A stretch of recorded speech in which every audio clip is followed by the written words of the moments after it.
Hello everyone. I focused on this video today in light of the post I posted in my community today. I want to give a shout out to Brother Wayne and Glenn for helping me with some of this video today. There is definitely a cultural war happening, and no, we didn't start it. They did. Have a look.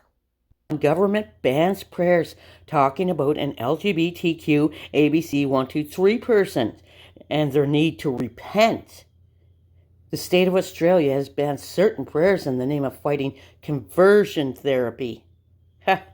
Who picks trans activists to set global child rearing rules?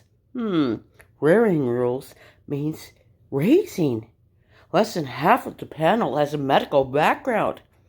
The United Nations Healthcare Agency, the WHO, has given transgender activists a majority of the seats in a panel that is drafting healthcare policies for children. I don't know about you guys, but I don't think this is right at all whatsoever. So these will be making the decisions for children. One of the supposed experts displays "Be Gay, Do Crimes" tattoo. Think about that. This whole agenda? At what age is it appropriate for grammar school teachers to discuss issues like sex and gender with their students? Should it be done with kids as young as pre-K, second grade, fifth? Even a decade ago, the most common answer would have been never. These are simply not appropriate subjects for young children.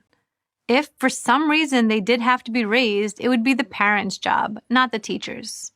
Today, it's much different. Now these are pressing questions and very much on the minds of parents.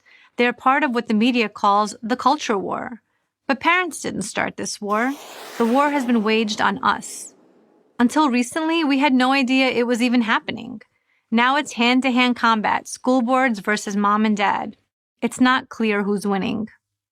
Starting in September 2022, New Jersey first graders will learn about gender identity under new sex education guidelines. A sample lesson plan reads as follows. You might feel like you're a boy, even if you have body parts as some people might tell you are girl parts. You might feel like you're a girl, even if you have body parts as some people might tell you are boy parts. And you might not feel like you're a boy or a girl, but you're a little bit of both. No matter how you feel, you're perfectly normal. Yes, Junior might be struggling with his fractions, but never fear, he's rock solid on his preferred pronouns. The Evanston-Skokie School District 65 in Illinois has adopted a new LGBTQ+ Equity Week curriculum that will teach kids in pre-K and kindergarten about people who have more than one gender or no gender at all. Kids in first grade can pick their own pronouns, including Z, Zer, and Tree, and are told they can switch pronouns anytime they wish. All feelings are respected all the time. Third graders, generally around 8 years old, are also encouraged to overcome their prejudice that gender is binary. Parents have mounted a counterattack. Our deep concern that our children are being prematurely sexualized and thus confused about their identity is manifest in Florida's Parental Rights and Education Act. Its text plainly states that discussion of sexual orientation is out of bounds. This piece of legislation, which now has counterparts in several other states, has, in turn, been mocked by progressives. Setting aside the appropriateness of teaching small children that their gender is malleable or that kids designating tree as their preferred pronoun is okay, progressives say the Florida law is unnecessary. Why? Because these progressives claim these lessons aren't actually taught. They are a figment of the parents' imagination. Some figment. But if this is all just a fevered dream on the right, then opponents of these bills are caught in their own circular logic. If these topics aren't taught in schools, then why is the bill controversial? Florida would be legislating against nothing. But that's not what's happening. Recently, in the Glendale Unified School District in California, parents confronted their school board after they learned that a third-grade teacher had shown their kids videos for Gay Pride Month that included nudity and discussions of sexual arousal. A decade ago, this teacher would have been chased out of town with pitchforks, metaphorically speaking. Today, it's controversial. The purpose of the Florida law is to stop this sort of education. Activists and their media allies say the Florida bill stigmatizes kids who are not heterosexual or who have gay parents. Never mind that being straight is also a sexual orientation. The point is, any classroom discussion about sex and gender identity should be off the table.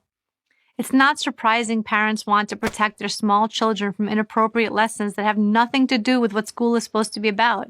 You know, quaint notions like reading, writing, and arithmetic. What's surprising is that it's even an issue at all. Why is this madness, and what is it if not madness, even happening, and who's behind it? It's not like there was a crying demand from 7-year-old boys to identify themselves as a girl or as a boy and a girl. These questions are not easy to answer. The sudden eruption of madness is never easily explained, but this much is not in doubt. You're not crazy. They're crazy. You're not crazy to be worried about what your children are learning in school. They're crazy for wanting your children to ponder their sexual identity in 2nd grade. You didn't start this culture war, they did. But we have to win it, or we will all suffer the consequences. I say we because I'm one of you. I moved from New York, where I had lived my entire life, to Florida to protect my children. The progressive left is using sexual identity issues as a bulldozer. They've run over the educational establishment, and they're coming for your house. Parents, man the barricades. I'm Carol Markowitz, columnist for the New York Post for Prager University. Our King Jesus didn't bring us this far to abandon us now. You were called, you were chosen. You were knit together in your mother's wombs, fearfully and wonderfully made. We are called to serve. King Jesus bless you all.